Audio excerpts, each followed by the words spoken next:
Welcome to the home stretch, folks. This is the final half hour of the Behind the Mic show, and I appreciate you being here.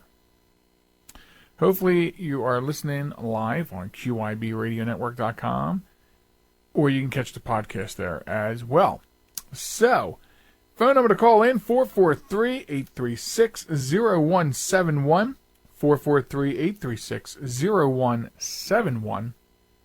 We've had a great show so far, and it's only going to continue to get better straight to the end. So we're about to head into the Ask Clown of the Week awards, but first, Vita has a final thought before we move on. Vita? I do. You know, and my thought is about Daesh. And if you don't know what Daesh is, that is ISIS, and they do not like the term Daesh. They have said they are going to cut people's tongues out who use the term Daesh. So I will call them Daesh. But I want to make an analogy here. You know, when there was an outbreak of Ebola, the World Health Organization declared it a medical emergency. They sent people in from all over the world to confine it and control it. And the same needs to be done with Daesh. The world needs to treat this as a massive infectious disease and eradicate it now. Enough is enough. I've said my piece about Daesh. Thank you. Good point. Well, it is. They're so concerned about Ebola, and now you don't hear about it anymore. And how it took them less than a year to eradicate it. Start taking these insidious little socially psychotic kids. They're punks running amok over there. So, anyway, done. I saw a circulation on, sorry to say, social media today. And the reason that I didn't make a big deal about it tonight on the show is I'm waiting to see if there's legitimacy to it. Because, you know, a lot of the stuff, and I warn people all the time, that you see on social media may be sensationalized news, just as Stan was talking about in the last half hour. So there's a lot of things that you might see on social media that you wonder, why don't they talk about? Well, because if we don't have verifiable facts, then we're not going to put it out here. But just real quick, and then we'll get over to Ron. What I saw today was stories popping up that said that because of retaliation against the ISIS leader, ISIS has issued a threat that they're going to cut off the head of Barack Obama. And I thought to myself two things. The first thought I had was, I'll wait and see if this is legitimate before, you know, we really get into this discussion. And two, my second thought was, if that is a legitimate threat, where, you know, they, I guess what, put it out there, how they usually issue their more serious threats, not on social media, you know, but, I mean, if they were like, they release a video or something like that, yeah, they issue a FATA. Right. I would think to myself, at what point are you ready to get serious about this? Because I think there's a lot of people on both sides of the fence, and there's a lot of people whose opinion is we're not getting serious about ISIS, like you mentioned, Vita, very correctly. And I thought to myself, like him or not, he's our president of the United States, and I would expect if that was a real threat or a legitimate threat from that organization, that we should be in motion right away, mobilizing whatever we had to do, as you say, eradicate, because if that becomes a credible threat and nothing is done, that's going to look real bad on us. But we'll table that. That's why we're not going to get into that tonight, because it's just a muck on social media right now. It could be a sensationalized story to get everyone's attention. So we'll table that. But I only brought it up because the point you brought up, and you're absolutely right. We need to say, hey, we have an international disease on our hands. Let's get to work, doctor. Okay. That's right. Thank you very much. Okay. Thank you for letting me do that. It was stuck in my craw. I had to get it out. Thank you. You are welcome. Okay. So we are going to now transfer the show over to our good friend, Ron, who will present the Ask Clown of the Week awards. Ron, over to you. Hip, hip. Yes, There's the hooray. best sound effect I got for you tonight, buddy. All right. And hopefully, with all these crazy links, I don't crash. But anyway, it's now time where we nominate and vote for that certain someone or something that did or said something stupid and deserves recognition for it, otherwise known as the Ask Clown of the Week. And thus far, we do have nominations from our very own Joel, Vita, and then we've got one from Larry, we've got one from Steve and Tony, and we've also got one from Julie. So here we go. And if you want to get your nomination in, there's still time. You can email it fullgammatradio@yahoo.com or drop by the Facebook page, facebook.com/behind the mic, or drop over to reality1radio.com. Drop in your link to their lovely chat situated over there. So here we begin. The very first nomination of the week. Headline reads, Subway employee celebrates Mississippi cop's death on Facebook. Yes, we heard about it earlier. The Subway employee, Sierra C. Baby McCurdy. What is it? McCurdy. There we go. 2 officers was shot in Hattiesburg tonight with celebratory, I don't know, icons and with the bottom signature of got 'em with guns. And then it shows her picture smiling widely, very pleased with her Subway uniform on. Yes, much debate on whether she should have been fired. Should she have been this? But we all probably can gather she was a moron and maybe an ass clown of the week. So there's the first nominee. Moving on to her second nomination, Widow says Southwest didn't let her call suicidal husband. A Southwest passenger wonders if she would have saved her husband's life had a crew member not intervened. A Wisconsin woman said Southwest Airlines refused to let her use her cell phone to make a call that could have saved her husband's life before he committed suicide. Last month, Karen Mosen Evers was flying back to Milwaukee after a girls' trip to New Orleans. Right before takeoff, she received a text from her husband, Andy, that read, Karen, please forgive me for what I'm about to do. I'm going to kill myself. I started shaking the minute I got the text, and I was panicked. I didn't know what to do. Mosman Evers told WTMJ Milwaukee. She also said she knew the text was serious as her husband had been very stressed recently. In response to the incident, Southwest Airlines released the following statement to WTMJ. Our hearts go out to the Evers family during this difficult time. Our flight attendants are trained to notify the captain if there is an emergency that poses a hazard to the aircraft or to the passengers on board. In this situation, the pilots were not notified. The airline has since offered Mosen Evers a refund for her ticket, but has not provided an explanation of its handling of the situation.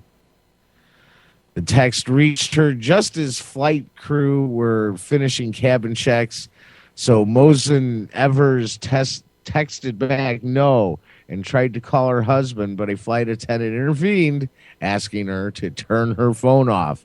The steward slapped the phone down and said, you need to go on an airplane mode now. Mosman Evers said the unidentified crew member explained that it was FAA regulations. Helpless, Mosman Evers waited until airborne and reached out to another flight attendant. I begged her. I said, I'm sure someone can make an emergency phone call, says Mosman Evers. But the other crew members told her nothing could be done. I just wanted someone to go and try and save him. Mosman Evers says she spent the duration of the 2-hour flight sobbing in her seat and was only able to call police after the plane arrived at the gate in Milwaukee. But when Mosman Evers arrived home, she was greeted by officers who told her that her husband had already taken his life. They got on their knees, put their hats over their hearts, and gave me, "I regret to inform you that your husband has died," Mosman Evers said. She also says that more could have been done to possibly save her husband's life. The pain of knowing something could have been done, it breaks my heart, she told WMTJ. Southwest Airlines has not responded to FoxNews.com's request for comment. So there you go. An interesting nominee. I take it, Southwest. All right. Moving on. How the First Church of Cannabis plans to test Indiana's new religious freedom law. For thousands of years, religious people have gathered together in houses of worship to sing songs, celebrate sacred rituals, and lift up prayers to God on high. And on July 1st, a new religious group in Indiana intends to do just that, but with a lot more emphasis on the high part. A little more than a month from now, the newly formed First Church of Cannabis is scheduled to hold its first official gathering, where worshipers plan to test the limits of new religious freedom laws by filling up the sanctuary with marijuana smoke while observing a sacrament. It's going to be a standard service, Bill Levine, the group's leader and self-proclaimed Grand Poobah and Minister of Love. Oh, jeez. Don't think progress. He explained the ceremony will last around 45 minutes, complete with music and teachings, but will conclude with an unusual benediction. At the end of the service, we will enjoy cannabis because it's how we enjoy life. Recreational marijuana is, of course, illegal in Indiana, but Levine believes the service will be allowed under the state's new version of the Religious Freedom and Restoration Act, which reaffirmed and arguably expanded existing legal protections for religious groups. The Grand Poobah founded the church after he heard about the controversial legislation, which sparked a national outcry when it was revealed that it could allow religious groups and individuals the right to discriminate against others, especially LGBT people. Levine also opposed the legislation, but the same day it was signed into law, the state approved his request to register his church as a tax-exempt religious institution. The religious freedom law, if you have a religion, the government will not impede upon your right for that religion. Levine, a long-time advocate for the legalization of marijuana, told MSNBC, and as far as I'm concerned, I have a religion where religiously smoke cannabis and I celebrate life. So testing the legal limits. Who's the ass clown? I don't know. And once again, this from Tony and another nominee. I believe it was Steve. CHP officer pulls over funeral procession on the 10 freeway for traveling too slow. Cell phone video captured an emotional dispute on the side of the 10 freeway in the mid-city area last Friday between members of a funeral procession and a California Highway Patrol officer who pulled them over. I believe having a similar incident a year or two ago with the California Highway Patrol. Very bright people indeed. But anyway, I digress. A uniform... yeah, right. A uniformed traffic escort was leading a motorcade about 100 cars to Forest Lane Cemetery in Hollywood Hills to bury family matriarch Sandra Louise Ben Capel. when they were stopped for traveling too slow on the freeway, according to Ben Capel's daughter, Rachel Ben Humphrey. She claimed the actions of the California Highway Patrol officers were outrageous and showed no compassion. Oh, now I remember. The previous story we had on the show, where we did Ask Clown of the Week, the California Highway Patrol was mad at a fire truck driver that left his car in the middle of the road while they were attending to people that were injured on the side of the road. Yeah. And gave him a ticket and took him away because he refused to move the fire engine fast enough. So they're geniuses. Wow. So anyway, continue on with the story. I'm looking and I'm seeing the car my mom was in on the side of the freeway too. That was embarrassing, said Ben Humphrey. Reached for comment on Saturday. A highway patrol official said the motorcycle driver who was leading the procession was pulled over after attempting to halt traffic in the number 5 lane so that the motorcade could pass. Although the officer initiated the traffic stop on the lead vehicle only and indicated to other members of the procession that they could continue on, some of them chose to pull over as well, said Sergeant Jose Nunez, the California Highway Patrol spokesman. The motorcycle driver was cited for illegal lighting and his vehicle was impounded because his driver's license was not current, according to Nunez. On behalf of the law enforcement agency, the sergeant offered his sympathies to Ben Capel's grieving loved ones. So I'm sure he did. California Highway Patrol would like to extend condolences to the family for their loss, he said in an interview. The deceased woman's daughter said the traffic stop delayed the family's arrival at the cemetery by more than an hour. A lot of the family members did not make it to the gravesite, Ben Humphrey said. We sat on the side of the freeway so long, they had to go on. I saw some of them drive past. Ben Humphrey has retained an attorney and was demanding a public apology from the Highway Patrol. Her lawyer admits the officer had complete discretion to pull over a traffic escort, but said the incident was handled poorly and caused the family tremendous emotional distress that exceeds the bounds of all human decency, said family attorney Edward Ramsey. An officer has the discretion to stop or not stop a funeral procession. If it was me, I would have probably escorted this procession to the burial. Bam. Exactly. I agree. And wow. It's like my mama used to say to me, you're going to be late for your own funeral. All right. This nominee headline. Whole man, Paul Gary, banned from hospitals for abusing emergency staff. A Brensham man has been banned from hospitals after he was reportedly abusive toward emergency service staff. Paul Gray, 43, is not allowed in any hospital grounds in the area, except for a prearranged appointment for him or his husband, Brian Gray. He has also been banned from being threatening or abusive to any member of the emergency services.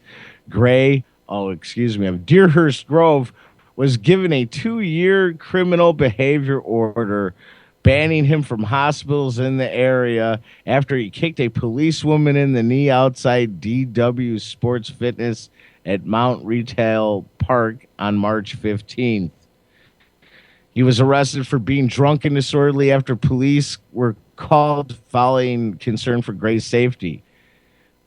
A Humberside police spokesman said officers attended and tried to assist him. He became abusive and was arrested for being drunk and disorderly. He then kicked a woman police officer in the knee as the man was entering a police van.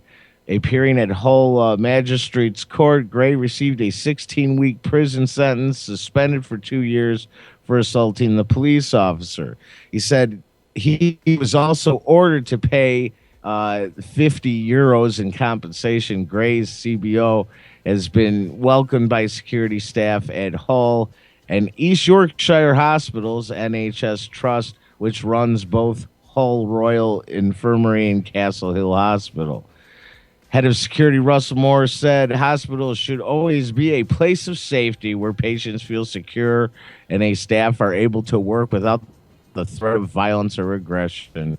Our staff are here to help people and to do a job. While we acknowledge that patients may get frustrated at times of high demand, we don't expect people to take this out on our employees. So there you basically have it. Nothing like getting banned from every area hospital. That's great demeanor there. So there you have the nominees. Once again, Subway employee celebrates Mississippi cop's death on Facebook. Widow says Southwest didn't let her call suicidal husband. How the First Church of Cannabis plans to test Indiana's new religious freedom law. CHIPS officer pulls over funeral procession on the 10 freeway for traveling too slow. And Hull man Paul Gray banned from hospitals for abusing emergency staff. Dun dun dun dun. Checking Wow. the mail, not seeing Facebook's anything good, buddy. yet. All right. So checking all these Skype links now and not seeing anything new either. We may have discussion on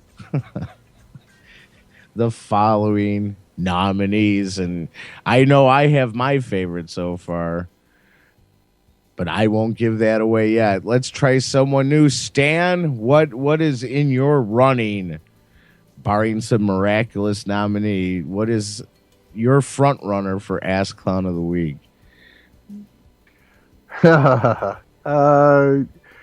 It seems like several are close to being tied. However, I'll have to say the Subway girl who posted how happy she was about the cops being killed. All right. Tony, how about you? Well, except for wondering if the church is going to be running out of wafers when they do this thing, I'd probably have to go with the Facebook girl, too. All right. So far, now we have not officially voted yet. So keep that in mind as we are watching the clock. We got a couple minutes left. But I guess checking the email. All right. We're getting votes. So if you want to get yours in, once again, go to Full Gamut Radio at yahoo.com, subject line vote, and we'll get it on. Steve voting, and he has to go with his. The CHIPS officer, the Highway California Patrol officer, definitely deserves the vote from him.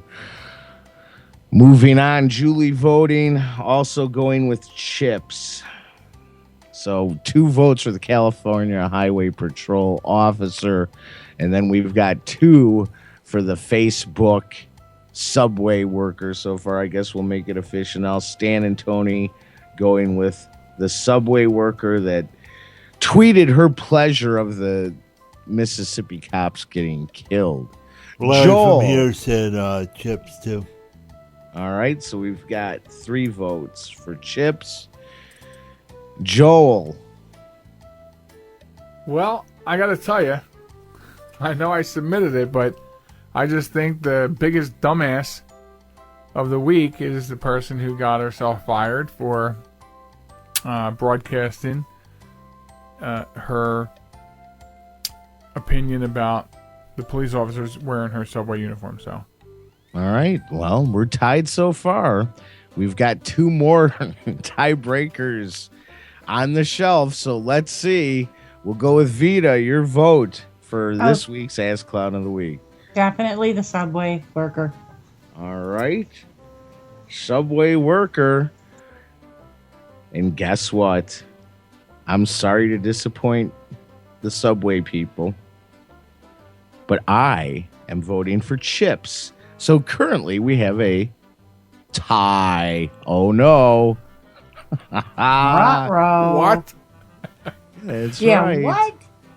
Waiting for the any last second vote. Come Coming on. through. Din, din, din, din, din. All right, we do have someone. This from Joe, and I did not say Joel. He is also going with, oh no, the Subway worker. So we've got 4. 5. Subway wins. There you go. 5 with the Subway. Subway wins. Nice. Couldn't happen to a nicer gal. Yeah. That very reminiscent of a previous. I don't know if she was a winner, but the pizza worker. Yes. Remember what was the story? Real quick, what was that? What was her story? She was going off on the terrible job that she was going to start. Yeah, on her first next day. day. That's right. Her first day, she went home and bitched about it on Twitter, and on Twitter, her boss said, "Well, you don't have to worry about it because you're fired." Mm-hmm. Don't show up. You know, Love you. that's Bye-bye. right. It just amazes me how people just don't get it. But anyway, wow. Okay, great show.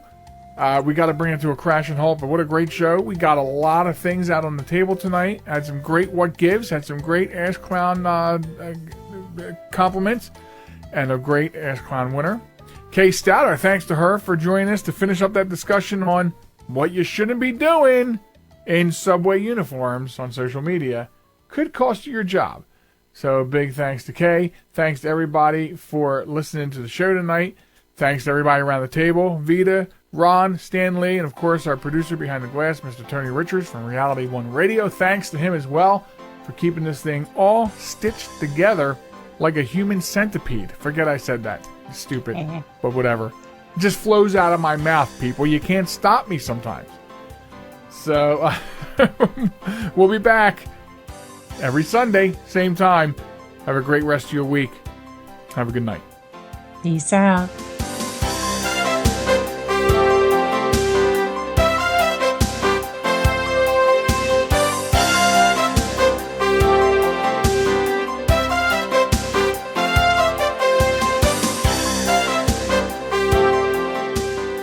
You have been listening to Behind the Mic with Joe Mahalik. We would like to thank all our guests for joining in today. Until next time, remember to have fun, drive safe, and smile at a stranger. Bye for now.